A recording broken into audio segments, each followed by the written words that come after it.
It means everything. From the students, from the coaches, for my boy Harry, the managers, and especially Harry on senior night to get this done in front of our home crowd, the last home game of the season. It means everything.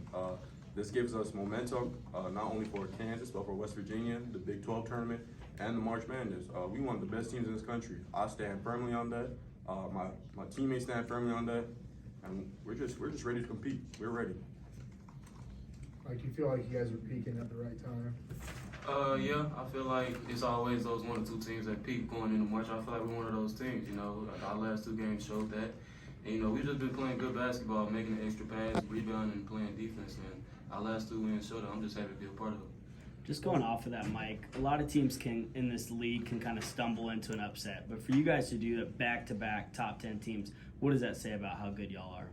It just proves we can beat anybody, like E-Man said. You know, I feel the same way he do and everybody does. We're one of the best teams in the country. Even though the numbers don't say that or our ranking don't say that.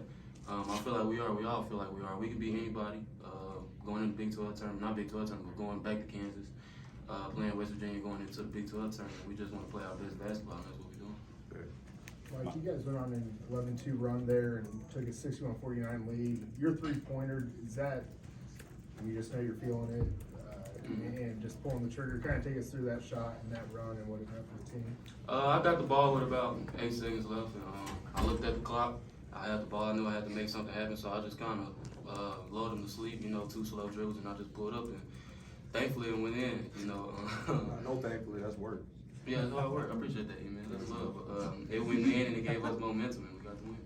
Damian, you 7 made free throws in the last 50 seconds of the game. Free throws have been a struggle for this team all year. What was going through your mind when you were at the line in the last minute? At the shoot around, we work on free throws, so I just had to clear my eye. You know, they trusted me to make free throws. I told Mike at the end, me and him got to go get the ball. You know, make big plays, make free throws. And the ball just found me, so I just stepped up and knocked it down.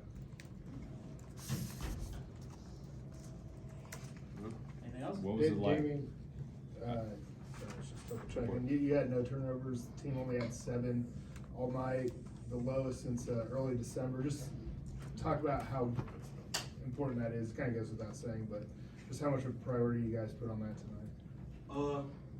It's a big priority. It's what we do, 12 turnovers a game? Mm-hmm. Yeah. And what we have, 8 today? 7. 7 today? Yeah. I know if I don't got none, shit. We're gonna be 12, so I just gotta take care of the ball. For Dame and E-Man, obviously this is y'all's first year at TCU. Is stuff like this making the tournament why y'all came here? Yeah. Yes. The culture here is so contagious. The fans' energy gives us energy, and like I think that's special, man. There's not a lot of colleges in America you can go to where it's like that. Our student section, they're being ranked for a reason. They're here, they're supported, and they're standing throughout the 40 minutes of the game.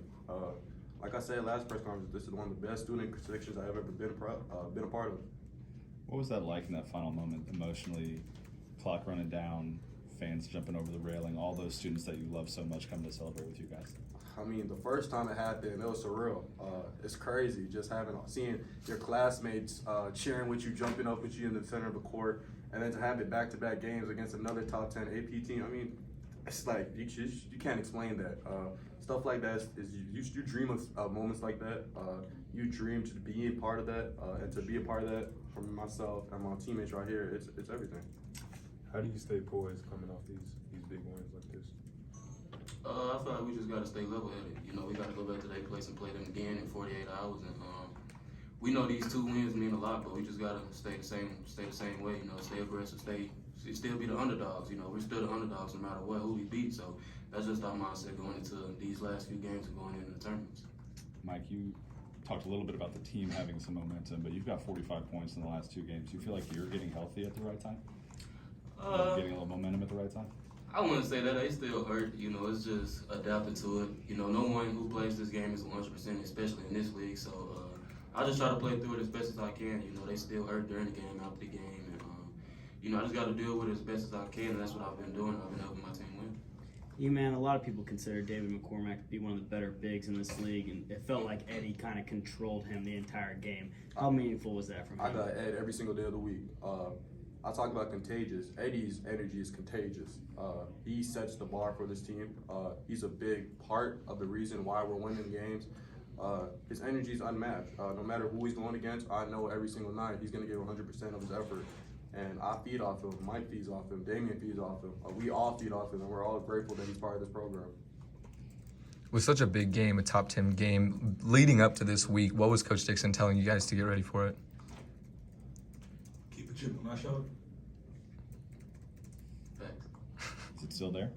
Yeah. Always. We always gotta keep We was them. No picked matter who we play. eight. We will never forget that. We was picked 8. And in the summer, we knew that going in, and we're responding. We're stepping up to the plate, and we're hitting it home. Okay, thanks guys. Thank you. Appreciate y'all. Thanks, guys.